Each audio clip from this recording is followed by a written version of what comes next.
ఉపకారికి నుపకారము విపరీతము కాదు సేయ వివరింపంగా, నపకారికి నుపకారము నెపమెన్నక సేయువాడు నేర్పరి సుమతి. సహజంగా మనం లోకంలో ఎలా ఉంటామంటే, ఒకడు మనకు హెల్ప్ చేశాడు, మళ్ళీ వాడికి తిరిగి హెల్ప్ చేస్తాం.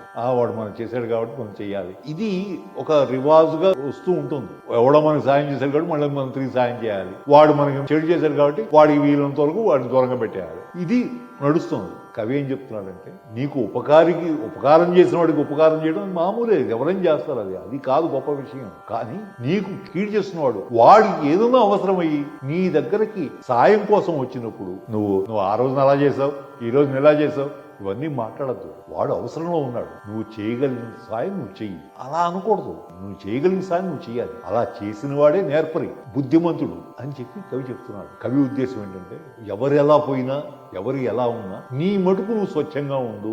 10 మందికి సాయం చేయి. వాడు నీకు మేలు చేశాడా కీడు చేశాడా అన్నది వద్దు. నీ దగ్గరికి వచ్చినప్పుడు నువ్వు సాయం చెయ్యి, నిన్ను సాయం అడిగినప్పుడు నువ్వు సాయం చెయ్యి, కాదనకుండా అని చెప్పి కవి చెప్తాడు. పిల్లలకి పద్యం నేర్పండి, మీరు నేర్చుకోండి, పిల్లలకు పద్యం నేర్పండి. నమస్కారం.